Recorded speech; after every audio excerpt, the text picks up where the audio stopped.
જય હિન્દ દોસ્તો, મારું નામ ખલીફા મોહમ્મદ।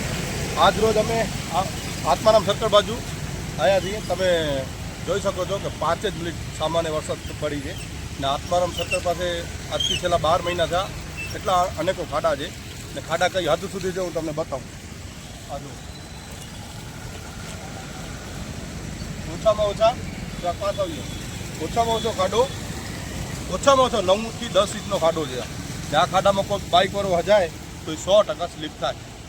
તો પ્રી મોન્સૂનની કામગીરી કોઈને દેખાતી હોય તો મહેરબાની કરીને અમને ભુજવાસીને બતાવજો કે ક્યાં કામગીરી થાય છે।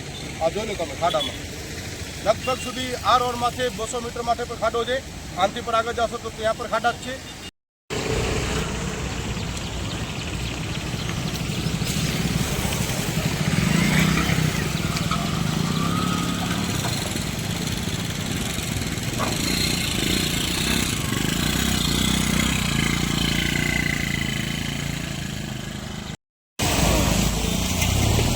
આત્મારામ સર્કલથી 200 મીટર માથે અહીંયા પણ એવી ને એવી પરિસ્થિતિ।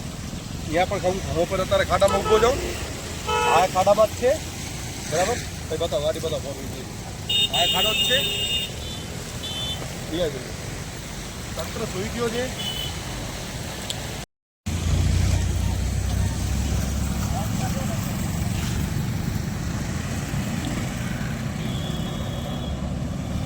અરે ભાઈ બાજુમાં લ્યો,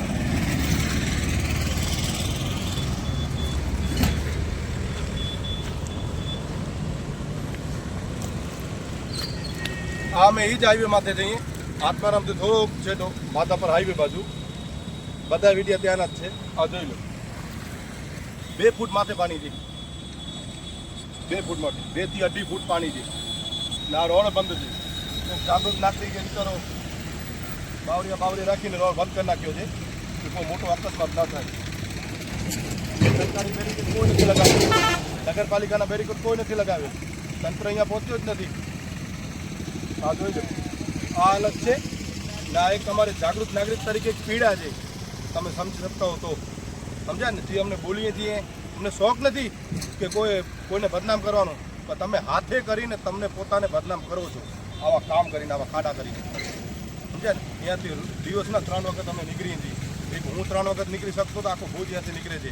અહીંયા જથ્થાબંધ બજાર છે, મેન હાઈવે છે અહીંયા ભુજનો, અહીંયા સરકારી સ્કૂલ છે સામે દેખાય છે ને, વન વે ચાલુ છે, એક રોડ આખો બંધ છે। આ એક પીડા છે, આ પીડા તમારા કને રજૂઆત કરીએ છીએ લિખિતમાં તો 2 થી 3 વખત જાગૃત નાગરિક નહીં પણ આવ્યા છે। મોહમ્મદભાઈ લાખા જેવા પર વ્યક્તિ સક્ષમ છે, એ પોતે 2 થી 3 વખત દીધો છે ને તમે લોકો કોઈ જાતનો ધ્યાન નથી આપ્યો, એના માટે અમને ખાડામાં ઉતરવું પડે છે। તો હવે મહેરબાની કરો ને અહીંયા આવો ને ખાડા પૂરી જાઓ, બસ તમારો જી પર કોન્ટ્રાક્ટથી લેવા દેવા હોય તો એ પતાવો ને એના ખાડા પૂરી જાઓ। જેના હાથમાં સંચાલક છે, જે જવાબદાર વ્યક્તિ છે, એને જ કહું છું કે તમારામાં શરમ હોય તો અહીંયા આવીને ખાડા પૂરી જાઓ। જય હિન્દ।